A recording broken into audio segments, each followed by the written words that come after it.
Do you guys remember that video we made a little while ago called My Complicated Relationship with Mike, Lou, and Og? Well, I'd sure hope so because we're really proud of it. And in fact, that's the origin of the Mike, Lou, and Og running gag. You can see it here in the Modern Family video. See? Look, it's on the screen. Use your seeing orbs to view it.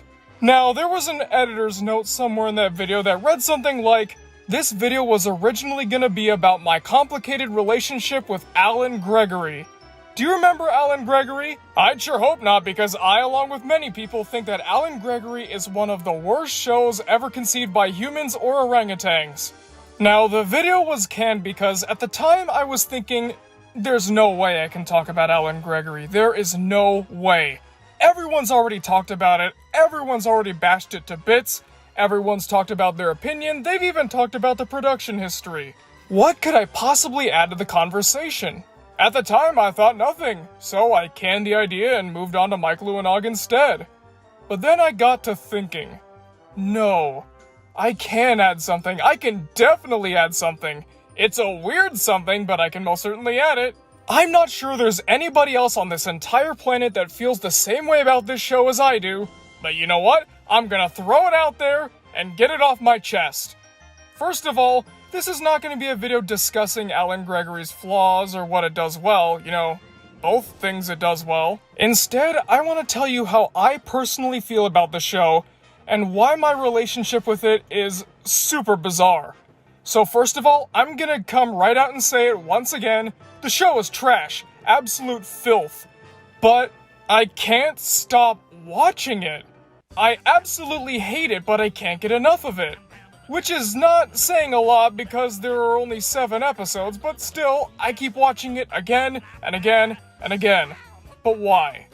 Well, we'll take a look at that later, but first I want to explain my personal Alan Gregory timeline. I got introduced to the show in about 2014, I believe. I saw a few YouTube reviewers review it and I thought, no, this show can't be that bad. I gotta find this show for myself. Oh, it's not available anywhere. Well, I guess I'm gonna have to go to the dark corners of the internet to find it. And sure enough, I did. And I watched it and absolutely hated it. I couldn't believe that someone would possibly think that this is good entertainment. But they did. They poured millions of dollars into it and aired it on TV. And they did it 6 more times. How? This show is so bad and broken that it absolutely fascinated me. I couldn't comprehend how somebody would think that this could possibly work. And this is Fox, folks. They already have some pretty terrible programming, so the bar was pretty low. But Alan Gregory limboed right under that. And so I reviewed Alan Gregory on this really bad, really cringy review series that I used to have on my old channel, which thankfully are all privated now. And I thought, hey, I reviewed all 7 episodes of Alan Gregory. I feel proud of myself, so now I can never think about that show ever again. But then I thought, hey, you know what? I just reviewed them. May as well watch them all again as like a little bit of a send-off celebration, And I watched it. And then I thought, Alan Gregory maybe could work. If somebody, say, took it and revamped it a little, changing some of the elements and writing structure, it could be a good show. And that's exactly what I did. Years ago, I made a video called How I Would Have Made Alan Gregory. Although it's a little clunky, I still think it's pretty good. You can go check it out if you want. Though, again, it's not necessarily the best. And then, to be honest, the pattern keeps repeating from there. I think about the show, I go watch the show, I revile in how terrible it was, and then I go back to watch it again, and again, and again, and it doesn't stop. It's still not stopping. I'm still watching this show. Get me out of here, please! I can't take it anymore! You know what's funny about Alan Gregory? Before the show premiered, everyone was talking it up. It was gonna be the next big thing. If you go onto YouTube and search Alan Gregory behind the scenes or Alan Gregory interview, you're gonna find a surprising volume of videos. Yeah, I'm not kidding. You'll find people talking about their characters and what they did to get into character during the recording sessions. You'll find a reading of the first episode. You'll find these little vignettes. You'll find trailers. You'll find promos. You'll find sneak peeks. You'll find everything. Everyone on the cast seemed to have a great time doing it, especially Mr. Jonah Hill himself. I mean, what do you expect? He's the star of the show. He had a big hand in making it. Of course he's gonna be proud of it. It's basically his. Well, his and these other two guys, but Jonah Hill's the only one with superstar power, so yeah, let's just say it's his show. Listen to the way he talks about the show. We definitely had the goal of creating an animated show to be on Fox, and now that we're on the same night as The Simpsons is it's mind-blowing. I think what's funny has been overwhelming since it got even announced. Like, anytime I run into an actor, they've all been like, hey, let me do something, let me do a voice on the show or something. They've all seemed really into it. You can't fake that level of enthusiasm. There is no way that's scripted. If you want a comparison, go to Phil Vischer when he was talking about VeggieTales in the House. Yeah, he was saying, oh, this show's gonna be great, and this show is definitely what the fans want. But it sounded more like someone was pointing a gun at his head than him being actually excited. There was all this buzz going around, all the people were loving it, except the animators from what we've heard, but if you want more information on that, go see Rebel Taxi's video. But then once the show failed, no one would ever talk about it. They would never discuss it ever again. They pretended it never existed. Jonah Hill has moved on and done bigger and way better things. Why would he ever think back to Alan Gregory?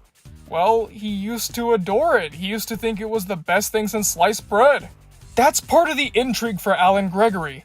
You know how I keep saying over and over that I think it's crazy how people would think this would work? Well, I also think it's crazy how they would think it would work this much and then never talk about it ever again. Yeah, I get it. Some shows fail. And when they fail, you don't want to talk about them again. But with people this into the project, that's so bizarre. Because you can't say there wasn't effort put into it. There definitely was. Some of the designs look pretty good when they're not moving. Again, when they're not moving, because when they are moving, it's basically a higher production value version of that Control-Alt-Delete show, but with that guy from Superbad. And that theme song, man, I gotta tell you, that theme song is awesome. Like, it looks good, it sounds good, and the show is everything but. It's a complete failure. It's supposed to tell you what the show is, not isn't. I don't know.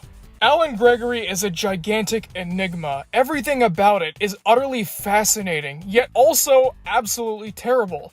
I can't call it a guilty pleasure because I get no pleasure from it at all. The only pleasure I actually get from the show is when I'm thinking about it and not actually watching it. This is kind of how I feel about Popetown as well.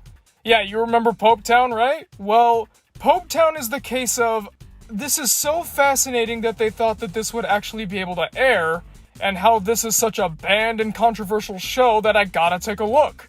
Alan Gregory doesn't have that. What it does have is a lot of high-profile actors giving it their all, a bunch of animators who really don't care, and a network who's prone to canceling shows the second they get greenlit, promoting this as the next Family Guy, and then, what do you know, canceling it after 7 episodes. This is also a little weird thing about me, but I love short-run TV shows. The shorter, the better. You know the type. The ones that barely lasted a season, like The Weird Al Show, or The Tick, or hey, even Dave the Barbarian. It almost makes the episodes feel bigger and more important than they actually are. Because there's not so many of them, they feel like events, they feel special. Especially if a show is good like the ones I mentioned earlier. Because there's not as much of the show to enjoy, you've got these little bits right here, so you better soak them up while you can, because once you go through them, that's it. There's never gonna be any more. And there's also the element of mystery, because, hey, if a show's a failure, no one's really gonna talk about it or document it or anything like that. So the production history's kinda left up to your imagination, unless one of the actors comes out and talks about it. Alan Gregory's the same way. The production history and all that stuff is pretty buried, but if you find it, you're gonna go down a rabbit hole, trust me. I do every time, and I always learn something new. Do I encourage you to do the same? No, because that would actually involve watching the show, and I don't hate you guys that much. I really don't. I love you all, even those of you who comment those silly little insult comments. Oh, I love you. Do you guys have shows like this? Because I really want to know. Please tell me I'm not the only one that feels this way about any show, period. It doesn't even have to be Alan Gregory. So, please tell me below, because I gotta know. Hey, that's almost like my catchphrase. But hey, Alan Gregory is definitely a major part of my television viewing life, even though I kinda wish it wasn't. Well, folks, thanks for watching the video. I basically asked all of my questions in the actual video itself, so that's basically it. Thanks for watching, everybody, and I'll see you guys next time! And of course, before the video is over, I'd like to thank both on screen and with my voice, our two Patreon executive producers, Jay and Leaf Razor. If you too would like your name read aloud and shown at the end of every Media Mementos video, as well as having a chance to win the Media Mementos raffle review, then please consider donating to our Patreon, link in the description below.